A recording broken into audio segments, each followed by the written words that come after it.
Welcome to the LSU Sports Insider, brought to you by the journalists at The Advocate, NOLA.com, and the Times-Picayune. Perryn Keys here hanging out with, it's a three-person panel. We're back to our original format with Scott Rabalais, our venerable longtime columnist in the middle, and, of course, Reed Darcey here, our LSU women's basketball writer and LSU beat writer to our far right on your screen. Gentlemen, welcome in. How are you guys doing today? Doing well, thank you. I'm just going to start off this show by saying I've only, on my X account, formerly known as Twitter, there's a mechanism by which you can mute certain words and terms. And I only have, maybe like a half a dozen. One of them is Bachelorette and The Bachelor. I just don't want to see any of that nonsense on my timeline. If it's for you, great, but it's not for me. A couple of musicians who I'm not particularly fond of, don't care about. It's just not for me. If it's for you, that's fantastic too. But another one of those terms is Met Gala, and it has been that way for several years. And if you would have given me every dollar that is circulating out there in the United States economy to bet that we would never have brought up the Met Gala on the LSU Sports Insider podcast, I would have taken that bet. And watch what happens now. So here we are. We're gonna discuss. Sometimes I underestimate how famous Angel Reese is. Well, we're going to get into that. It's a good point. It's hard. It's easy to forget. That is the top topic for this week. We will also, of course, get into not only Angel Reese's big week, but the LSU women's basketball program retooling and revamping. We're getting close to the Paris Games too, the Paris Summer Olympics, and as always, Louisiana has will likely have a pretty meaty contingent going to the Summer Olympics, but LSU in particular already has a few athletes qualified for the Summer Games, with a few more here to come, and so we will get into that as well. And of course, LSU baseball at Alabama. We know the Tigers have work to do. They had a big weekend last weekend, taking 2 out of 3 from Texas A&M, and they had to fight to rally to beat Northwestern State in their final midweek game on Tuesday. So Alabama's coming up, followed by Ole Miss. We'll see what the Tigers can do in terms of making sure that they get into Hoover and possibly getting in to the NCAA regionals. But first, a little bit of business, as always.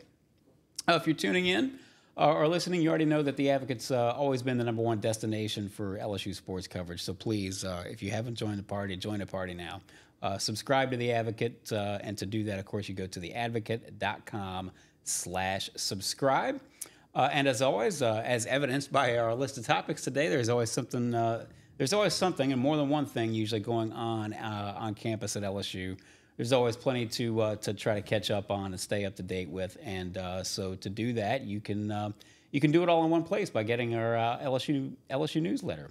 To do that, you sign up at theadvocate.com/LSU newsletter. That way you get all our headlines sent straight to your phone, to your desktop, to your inbox, including breaking news. When it's important to send out some breaking news alerts.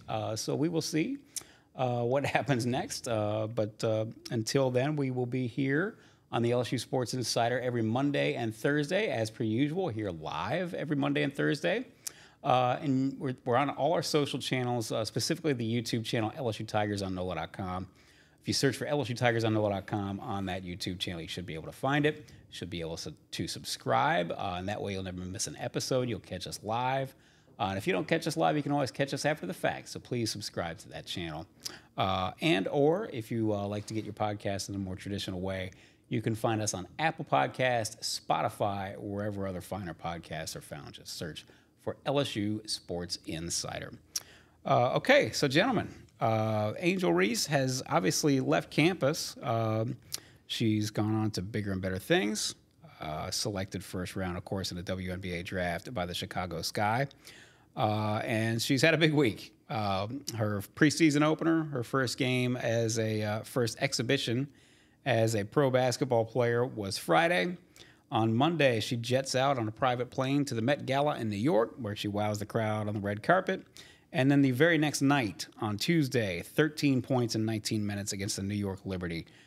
So it's been a big week already, and she has not played an actual official game yet. So, first things first, just as you said, Reed, this is maybe it's easy to, and we'll get into this a little bit deeper later on too, but maybe it's a little bit easy to forget that Angel Reese, I keep going back to this term, and I know I've probably overused it, but international superstar. Mm-hmm. You said it, man. It's hard to underestimate just what an international superstar she has become. She is part of, American pop culture. She really is. Yeah, and you're starting to see, I think, now that she's a professional and she sort of doesn't have to worry about school or class, it sort of frees up more time to do this kind of stuff for her, like go to the Met Gala.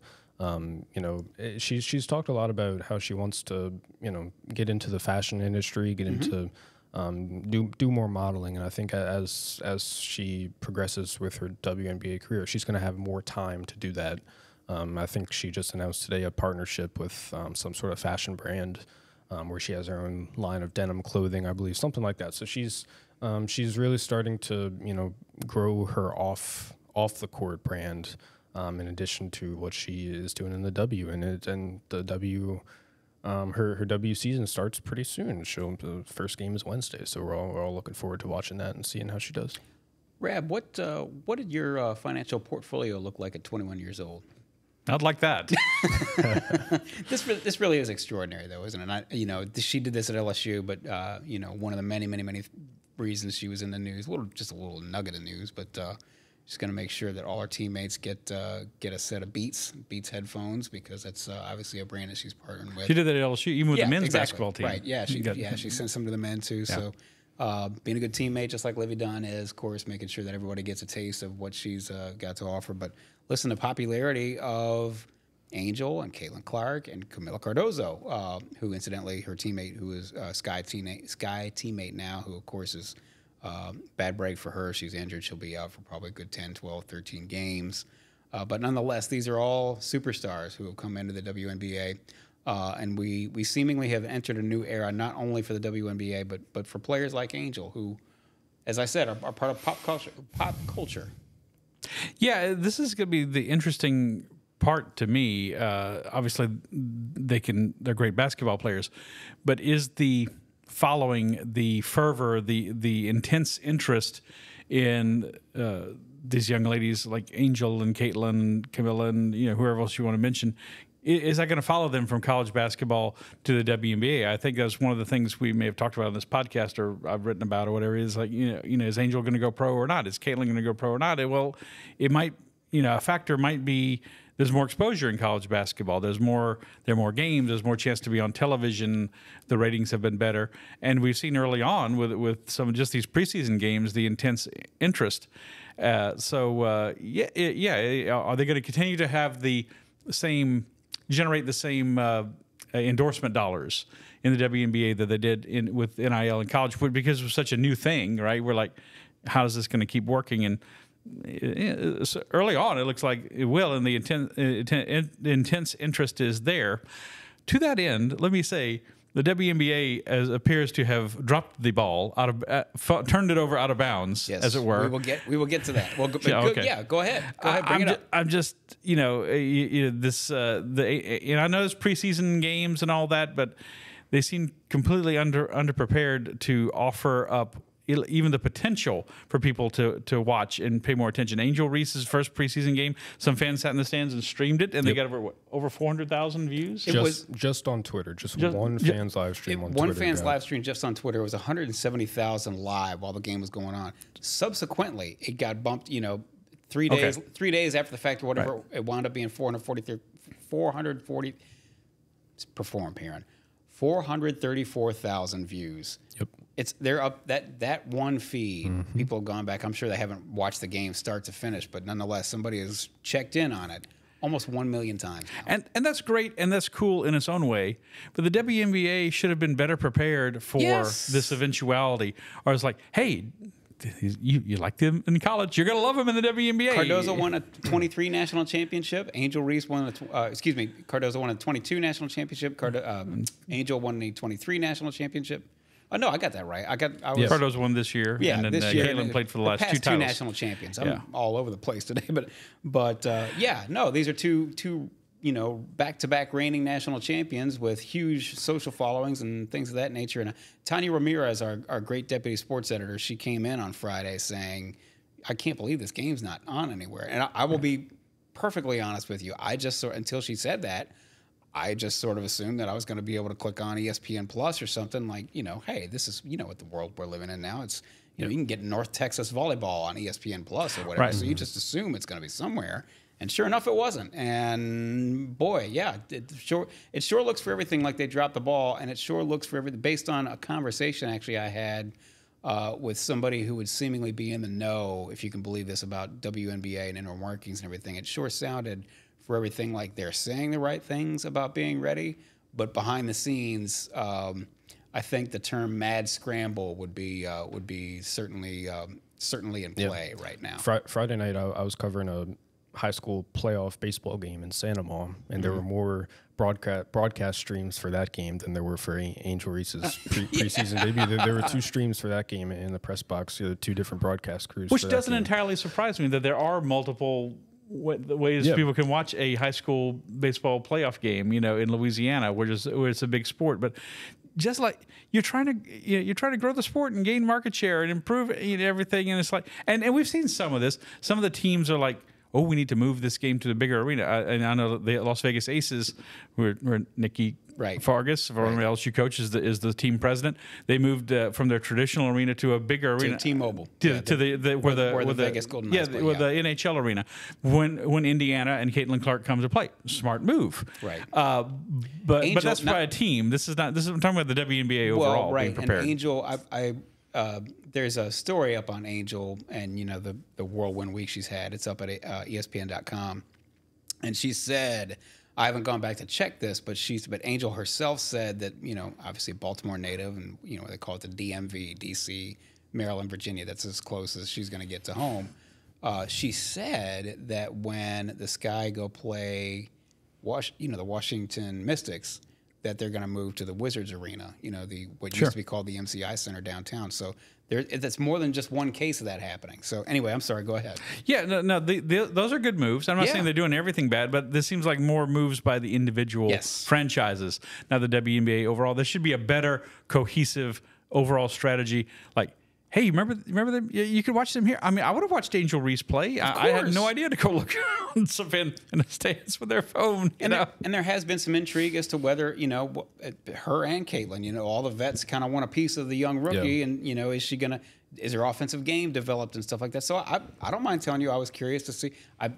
I think she's going to have a place in the game for a long time, if for no other reason than the fact that you always need a good rebounder, and you know, she's one of the best offensive rebounders there is. And just to highlight some positive developments as well, you know, instead of piling on here, WNBA, they're going to have charter flights this season, which is a big deal. It's first time in league's history that every team is going to be using charter flights.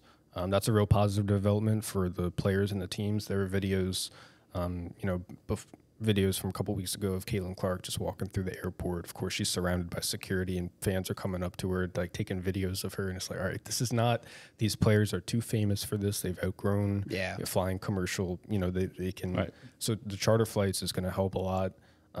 They're working on a new TV deal. They're trying to get a new broadcast deal, and then supposedly that's going to be for a much larger sum of money than the previous one, and that will help raise the salary cap, or raise the level of pay for these players. So there are positive developments, in terms of expansion as well. There's rumored to add a couple more teams in the next few years. That will help the roster crunch, the overall size of the league. So there are positive developments that players like Angel and Caitlin are helping the league get to, that are sort of long overdue, that they're sort of helping drive the league forward. And Disney / ABC / ESPN have noticed this. They're for years and years and years, you were never going to see a WNBA, even the finals, you were never going to see the WNBA on ABC, on big ABC. And that does happen now too. So, and you're right. The notion, I don't mind telling you guys, I was kind of just shocked and amazed that ESPN and whoever else is catching Caitlin Clark just coming out of the airport, terminal. You're perp walking your biggest superstar, or one of your biggest superstars. And this, let's not do that, right? So this is going to be interesting to watch. I think we're all going to be at least keeping a half an eye on this as we go down the road. I'll certainly be tuning in, and we'll keep everybody up to date, obviously, on how Angel's going to do. And it's something else, and it's not for nothing, but it's kind of nice to have somebody who's got a local tie, who's back in the WA making waves, because obviously LSU had Simone Augustus and Sylvia Fowles all that time, and There was always a reason to sort of keep tabs on the Minnesota Lynx and whoever else. And so now as those careers have reached their end, you've got another headliner. Teresa Plaisance as well. She won a WNBA title or two. I'm sorry? Teresa Plaisance. Teresa Plaisance. Won a couple of Christy WNBA Sides, Louisiana native, who's coaching in the WNBA, coaching Caitlin Clark in the WNBA, Louisiana Tech grad. And incidentally, that brings us to one of our next topics, which is another La Tech legend, who is Angel Reese's coach, Teresa Weatherspoon. I think we're all pretty familiar with Teresa. She obviously spent some time on the New Orleans Pelicans staff and was one of the, not for nothing, but she was one of the players who, one of the coaches who Zion really, really respected and wanted to make proud and things of that nature.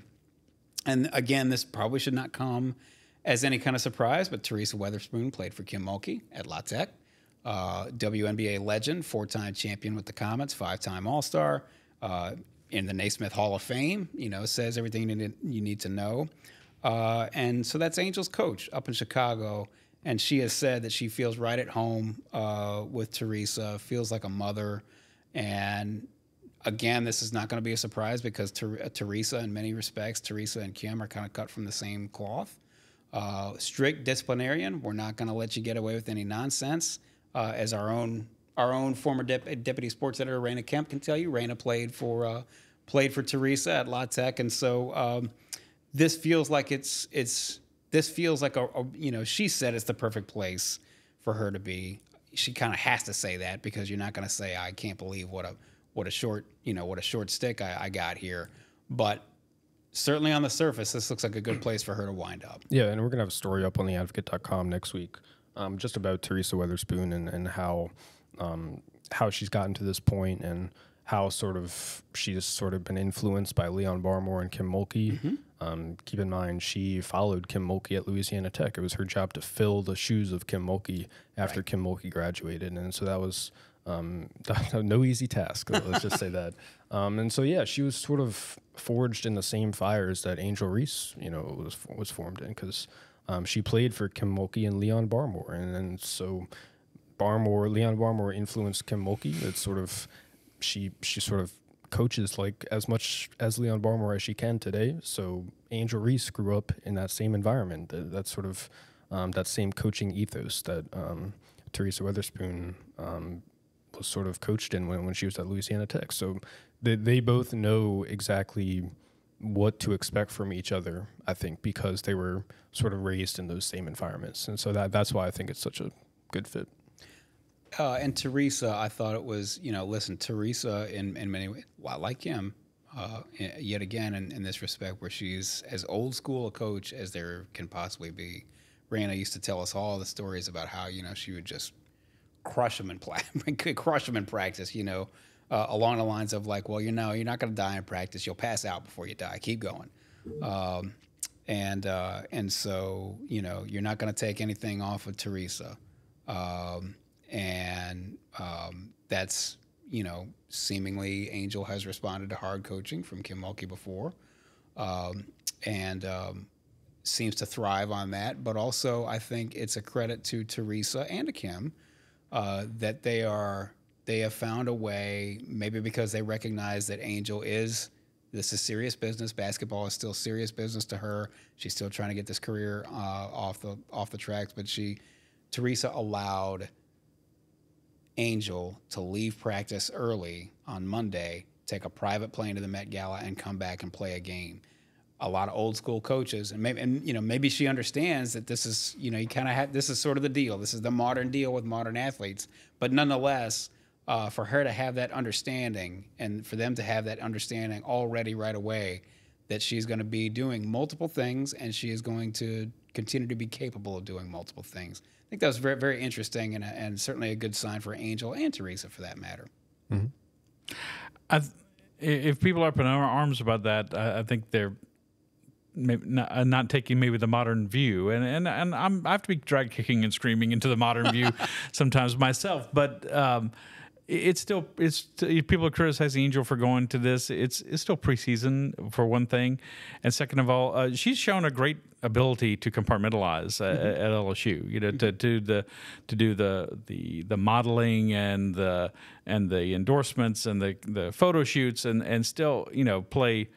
If you is there any question about whether Angel's playing hard on the floor? No, or not? you sell if you sell her competitiveness short, you do so at your peril because she. You can't watch her play and see that ability to go for the second, the third, the fourth rebound on one possession and not think that she's always playing hard. So I think people are kind of it's wrong to look at Angel Reese through the old school lens. Mm-hmm. You have to look at her through the new school lens, and I think they've shown that's showing early on that they're handling her in the right way, and I think she'll respond in kind, with the kind of effort that you want to see when it's time to tip the ball up. She's going to be there, 100%. Speaking of which, you were discussing how this may be, it appears for everything that the WNBA is on the precipice of a big sort of breakout, and we discuss how Angel really is that big of an international celebrity. She said again, also at this on the story that was up on ESPN.com, she expects to see Usher courtside.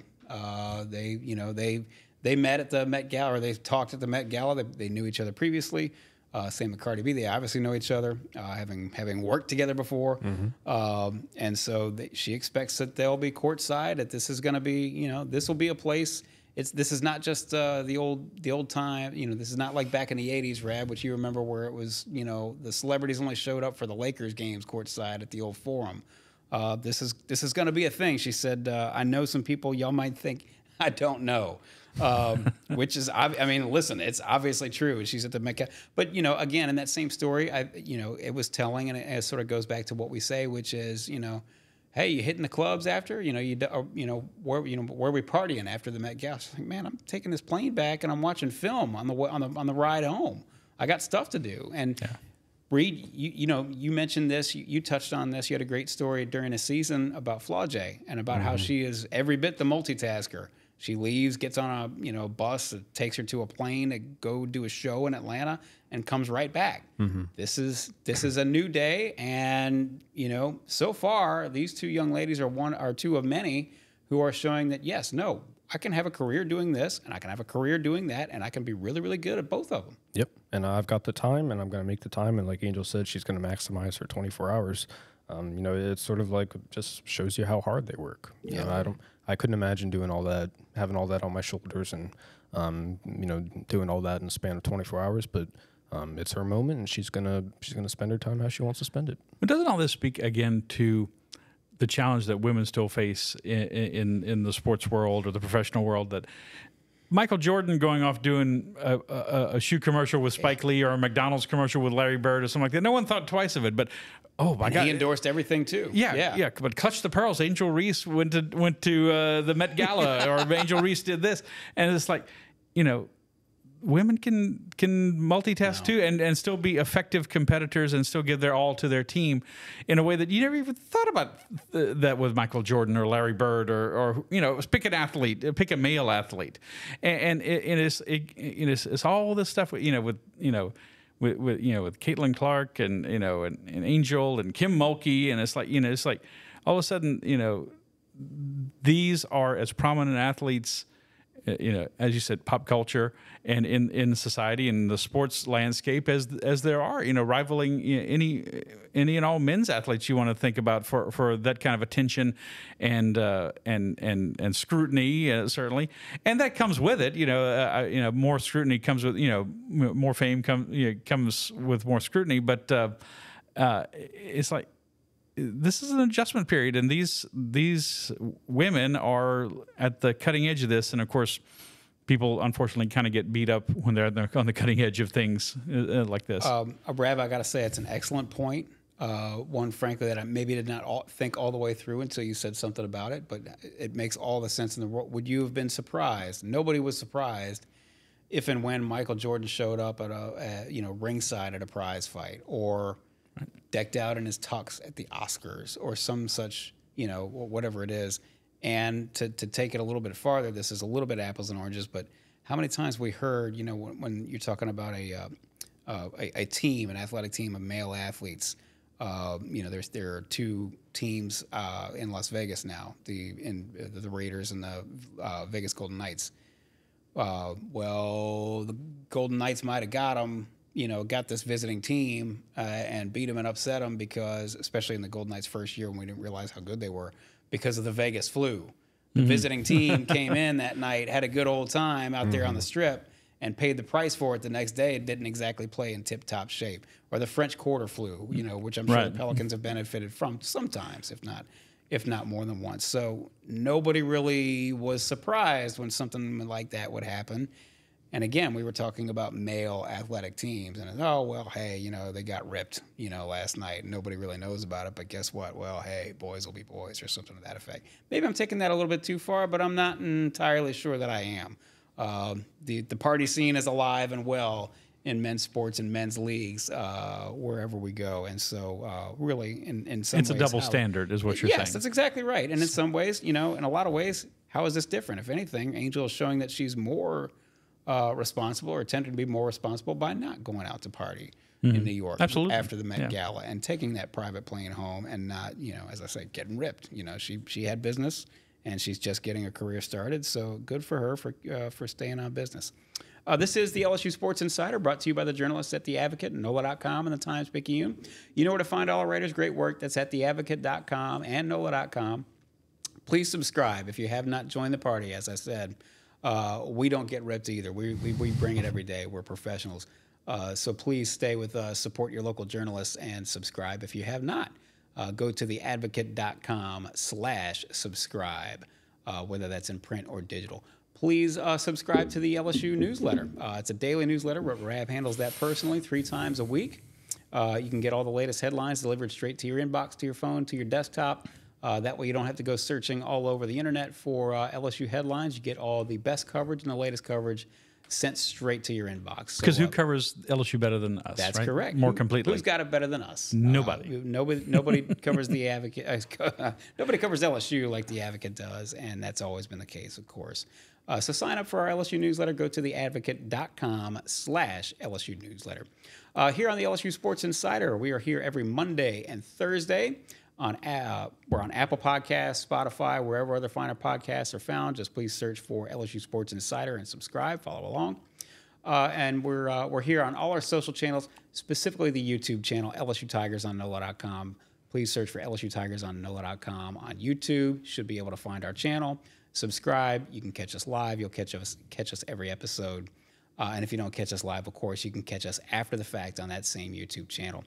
Moving along a little bit, we're still talking women's basketball. We talked about this, I guess, last week, Rab, but this is our first chance to discuss it with you, Reed. LSU brings in 3 transfer guards, in addition to having already had Jersey Wolfenberger, who they got committed during the season, during the postseason. And so that's 4 transfers in addition to Jada Richard, who's coming in from Lafayette Christian. It's a revamped look. It's not a total rebuild, but it is a, as you would suspect every year, a reshaping of the LSU roster. You call it a retool. Retool. And this may, we don't know yet, but this may, because you don't necessarily have superstars you're trying to force into a new position and things of that nature, they may come out ahead on this. We don't know yet, but if you would just sort of go down, give us 15 seconds on each of these 3 guards coming in and what they may or may not be able to do for LSU. First one is Cheyenne Day Wilson. She started her career at Duke, then transferred to Miami, spent 1 season there, and now she's at LSU. She's a rising senior. She's the most experienced guard out of the bunch. She started 71 career games. That's more than the other LSU guards combined. More career starts. I think she's probably, if I ran a sports book, I would probably give her the best odds to start right away, just because she's got the experience. And she's also a really good shooter. Last year she shot around 37, 38% on her 3-pointers, took about 5 a game. I think overall half of her total field goal attempts were threes. So that's going to be a positive thing for LSU to have a point guard who can really space the floor and knock down catch and shoot threes. So I think that's probably what she'll bring to the table, and she'll, can sort of play make and sort of space the floor off of Flau'jae Johnson and Michaela Williams and Anissa Morrow, and just let them be the main engines of offense and sort of space the floor. So I think LSU fans are gonna like her. Her shooting mechanics are really clean, really consistent base, really repeatable form. So yeah, I think she's gonna be good. Kaylin Gilbert, she is a rising junior. She spent 2 years at Arizona. She scored about 15 points a game, but she shot only like 42%. She was Arizona's leading scorer. She always had the ball in her hands. She did a lot of her scoring off the dribble. At LSU, she's going to have to tailor her game to become more of a complementary scorer, I think, especially if she comes off the bench. Maybe you could see her sort of lift up those bench units and provide that spark off the bench. Then there's Miracle Shepard. She's a rising sophomore from Mississippi State. Really long, really active defender. Yes. You can tell, I think Kim Mulkey is going to like how she defends. Against LSU, she had 5 steals, I think, when Mississippi State beat LSU in January. She had 5 steals in 4 games of her freshman year, so she's really long. She's really good at getting in the passing lanes and getting deflections and causing turnovers. So it's sort of like when you take the 3 of those guards, they sort of all bring a sort of a different type of game to LSU. And so Kim Mulkey and her staff, when they sort of figure out the rotation closer to the season, they're going to have a lot of different tools to work with there. And so there's a lot of versatility, a lot of different skill sets that they provide. So we know that 4 of LSU's 5 presumed starters next year are just about as good as you could ever hope for. Anissa Morrow, Flau'jae Johnson, Michaela Williams, Samaya Smith. We presume Samaya Smith will be back in the starting lineup. The big $1 million question, though, of course, is who plays point guard and how does that backcourt shake out? It certainly seems like it's going to be a lot deeper. And perhaps, again, just as you say, maybe the roles are a little bit better defined. Let's just call it what it is. You don't have Haley Van Lith playing out of position, an experiment that kind of worked but kind of didn't. So what does the backcourt look like? Well, I think, like I said, probably if I had to guess right now, Cheyenne Day-Wilson is probably the favorite to start just because of her experience. But you can't forget about last year Poa. Last year Poa is still on the roster. So it wouldn't totally shock me if she's the starter from day one because she's got the experience in Kim Mulkey's system. All right, Kim Mulkey spent a lot of time talking about this year. Haley Van Lith, she had a lot of college experience, but she didn't have experience in Kim Mulkey's system. Mm-hmm. And that really comes into play when you really ask them to defend, and if you can't defend, according to Kim Mulkey's principles, and if you can't fit into that sort of defensive approach, then it's going to be tough for you to get a prominent role in the rotation. And so I think last year Poa, what she has working for her, she's not going to shoot the ball as efficiently as Cheyenne Day-Wilson, but she will defend, and she does have the experience in Kim Mulkey's system. Next year will be her 3rd year in it, so one of the most experienced players on the roster, one of the only 2 or 3 players who are left from the national championship team. So you can't forget about her. She's going to be in line for a big role, whether she starts or comes off the bench. And I think she'll have to compete with Kaylin Gilbert and Miracle Shepard for minutes. Such an interesting way LSU has filled the holes on this year's roster compared to last year's. Last year, they signed the #1 recruiting class in the country, led by Michaela Williams and Aaliyah Del Rosario and Angelica Velez, who's now transferred to Syracuse. Thank you. And then, of course, you brought in the top 2 transfers in Haley Van Lith and Anissa Morrow. This year, you got Jada Richard, who's the Louisiana Gatorade Player of the Year, but they went after these top 5 players and didn't get any of them, the top 5 recruits in the country, and everybody's like, oh, they got shut out, and that's true. But they have stars returning, not Angel Reese, obviously, but Flau'jae Johnson, who we saw just really played. You could say she played better than anyone in the postseason. Oh, yeah, absolutely. On LSU's team. Michaela Williams, who should be even better. And let's not forget Samaya Smith. She was looking really good before she got hurt. Like she was just about to turn that corner. In the pre-conference play, and Anissa Morrow is an All-American. And so you have star power on the team. So what did they lack last year? Well, good consistent point guard play and bench scoring. How many games did they get? They got nothing or next to nothing off the bench offensively. Yep. They're going to go. I mean, Reed, is it? You think is it unrealistic to expect that they're going to play 8 or 9 players in next season? Yeah, I think the rotation, in terms of the number of players that they use, it's probably going to be about the same because Kim Mulkey wants to use 8 or 9 players regardless of the depth she has on her roster. Once you get an SEC play, that's how it's going to shake out. But the hope is that you don't lose 2 of your scholarship players sort of at the start of the season. Yeah. Right. Which is what happened this year. Yeah, which is what happened last year. So if that doesn't happen this year again, then they'll have a much deeper team. But again, they're hovering right around the same number of scholarship players they had at the start of last year. So if you lose 2 of those players, then you're right in the same boat. Yeah, Kateri Poole is the other player.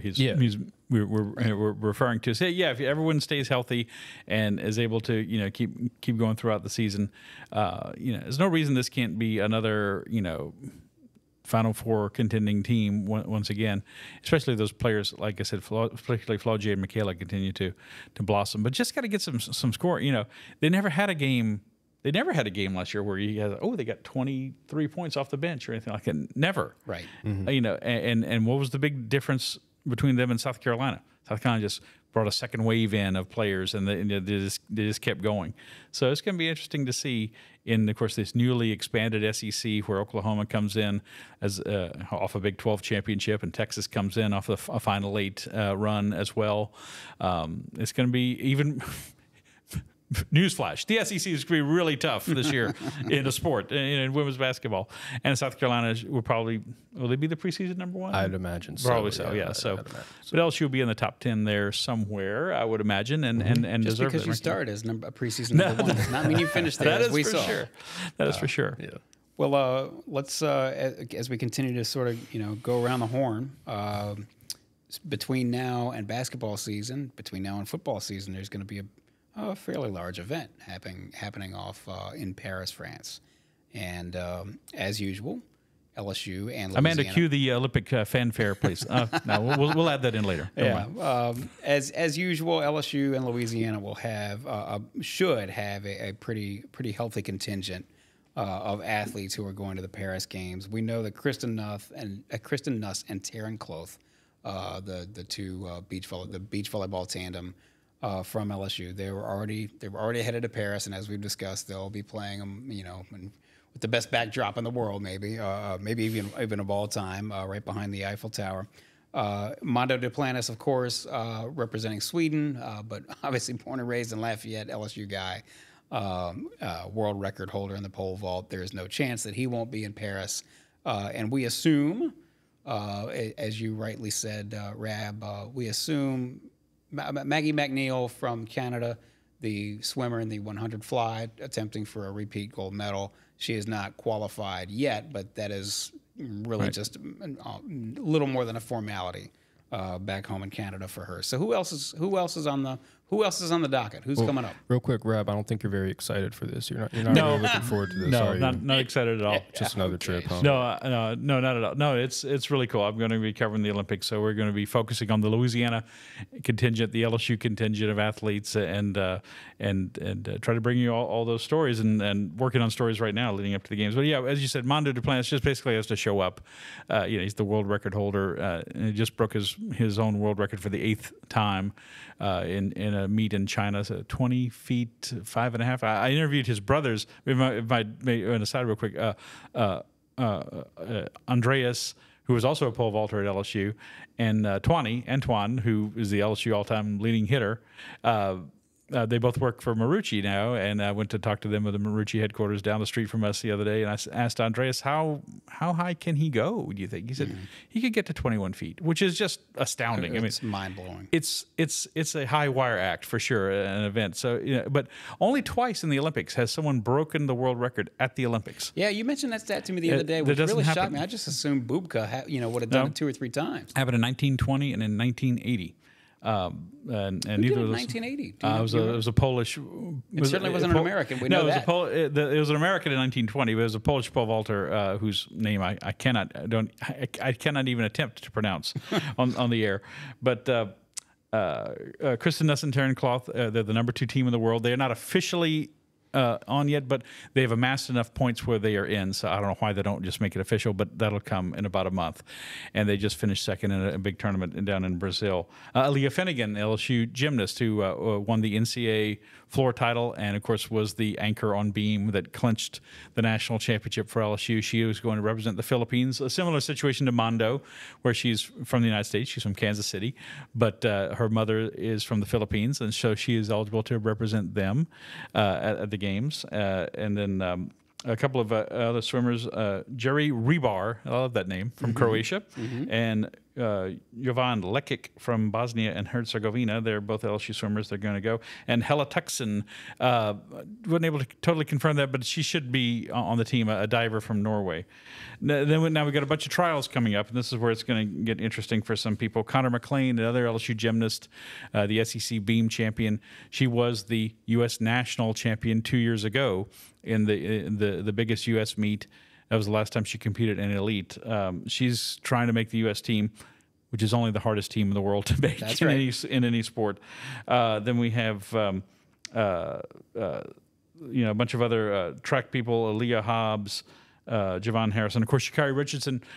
Again, you assume Sha'Carri Richardson, the world champion in the 100, to make it, but you got to make it on time. Listen, if the Olympic trials are going on and you have the flu. Yeah, that's a tough break, but or if you false start twice, coming out of the blocks and you get DQ'd, you never know. And an event like the 100, and she's also probably going to do a relay. She may try to run another. She'll do 4x1, right? Yeah, and she may try to run the 200 or something like that as well. So multiple ways for Sha'Carri to get on the team, but it's U.S. track trials are no joke. Yes, that's right. It's top three, and that's it. So, so a bunch of those athletes from LSU we expect to make it through. Maggie McNeil, you mentioned, she's in the Canadian swimming trials next week.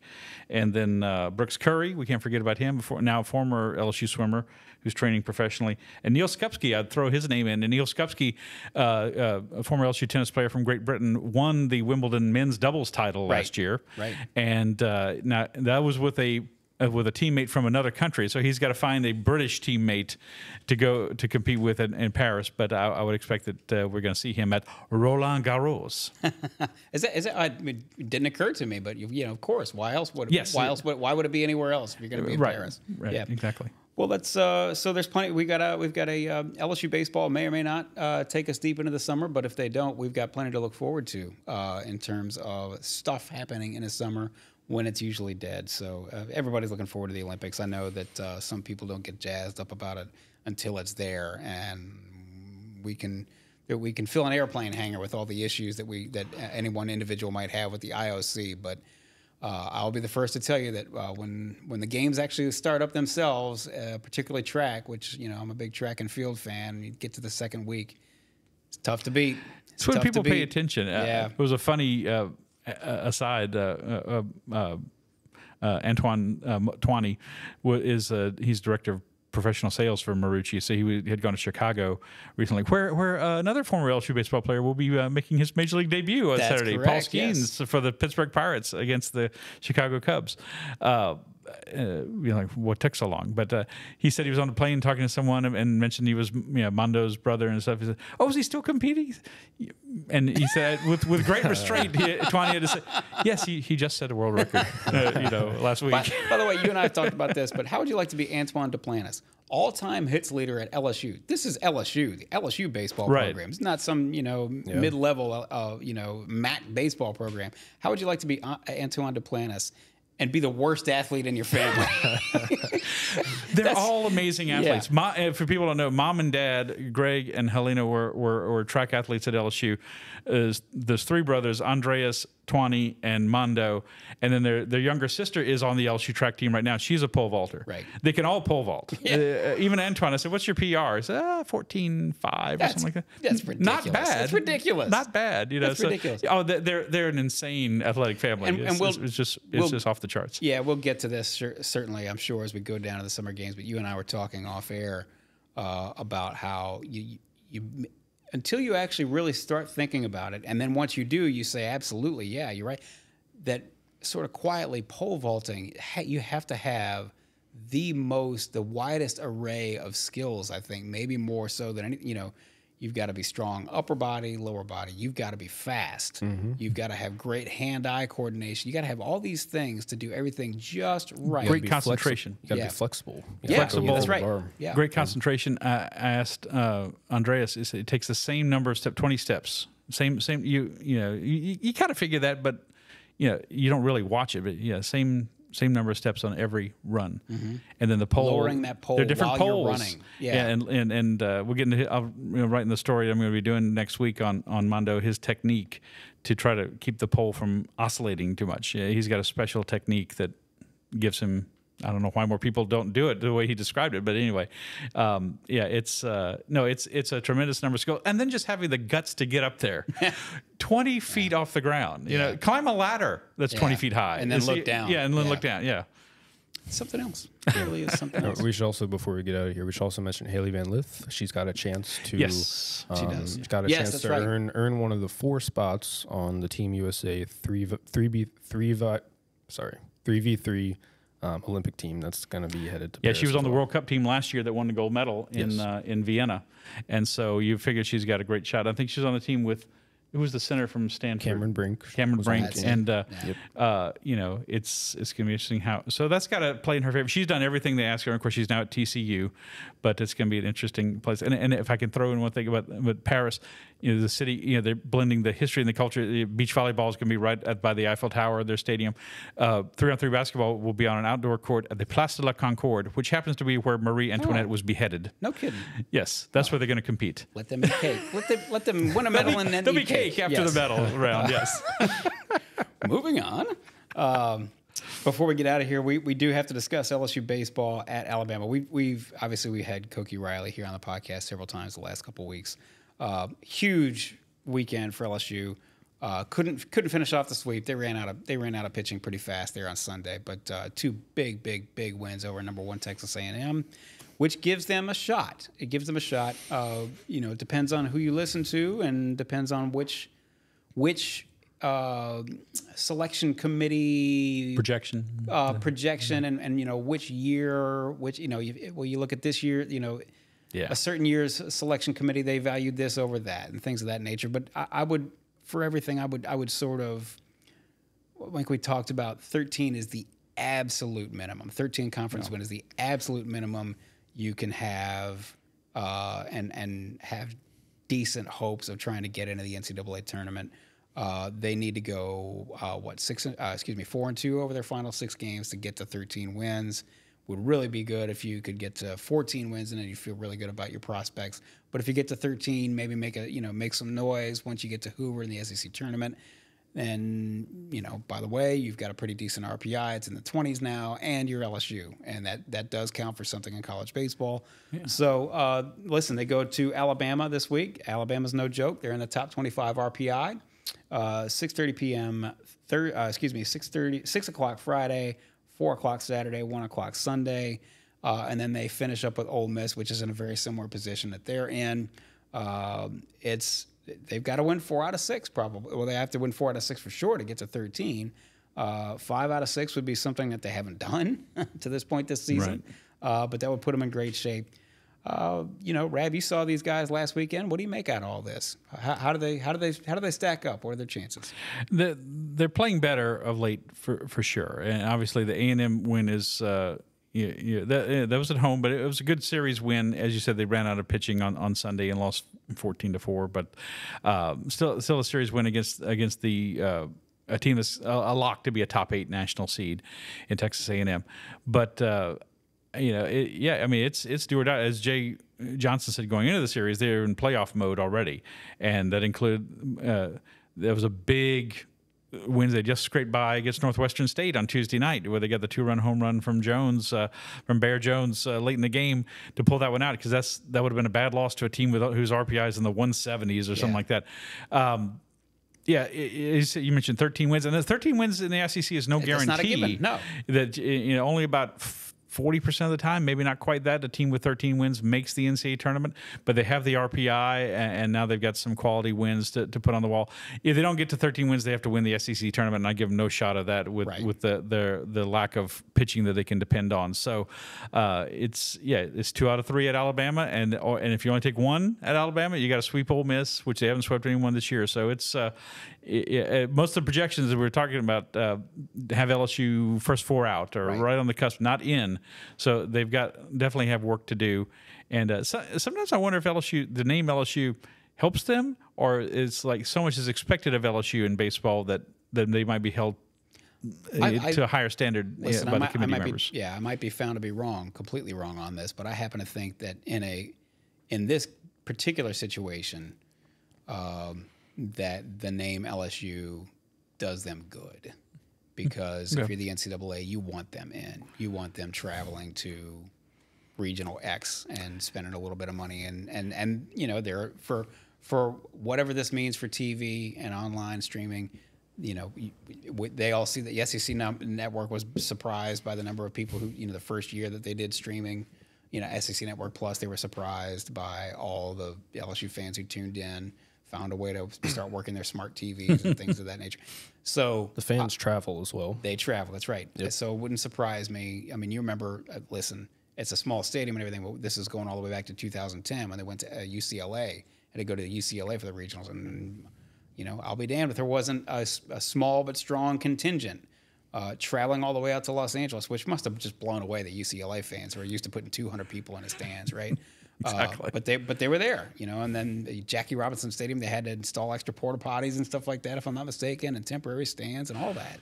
So if you're the NCAA selection community or the NCAA in general, I think you want to give them the benefit of the doubt. But I hadn't thought about that, Rab, that maybe if you're, you know, in a given year, if you're LSU and you're sort of on the bubble in terms of hosting, or on the bubble of getting an NCAA super regional or something like that, being one of the top 8 seeds. I hadn't thought about that, but I would still think that they would probably get the benefit of the doubt because, you know, the NCAA doesn't want to say no to money, I would think. But yeah, maybe you're right. Maybe they. And the flip side of that is they do get in. You know, it's not the team they had last year, obviously, but if you're Indiana State or East Carolina or somebody else who's hosting one of these first 16 regionals, you go. There's going to be a collective groan. Yeah, they're great. They sent LSU here as a 3 seed. Thanks a lot. And of course, the rallying cry for LSU and its fans, should they make it into the regionals, the rallying cry, of course, would be, "Hey, look what Ole Miss did that one year." You know, barely made it in. They were the last team in and went all the way to Omaha and won it. Do we expect that to happen? No. No. But hey, look, that is.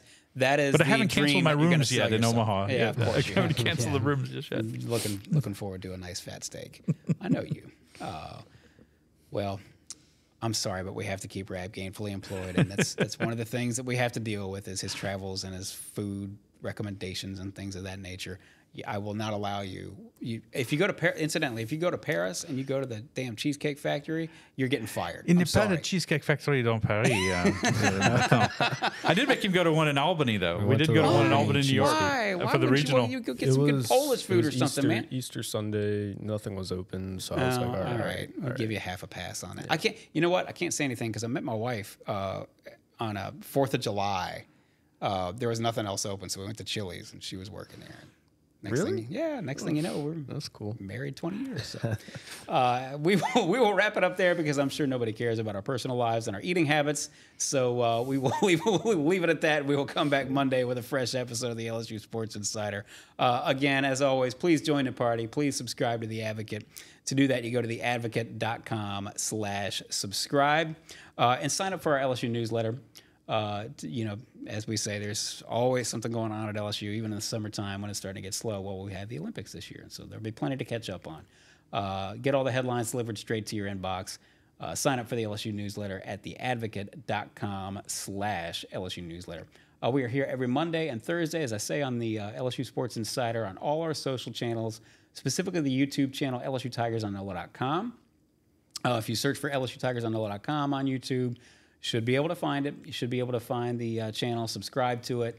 You'll never miss another episode. You will catch us live on Mondays and Thursdays. And if you don't catch us live, you can always catch us after the fact. And of course, we are also on Apple Podcasts, Spotify, wherever other finer podcasts are found. Give us a 5-star rating on Apple if you like, if you would. And please tell a friend. That'll help us find more LSU fans. It'll help more LSU fans find us. Again, LSU Sports Insider on Apple Podcasts and Spotify. Reed Darcey, Scott Rabalais, it's been a pleasure, gentlemen. And for Amelia Cotton behind the glass, Perryn Keys here. This is the LSU Sports Insider.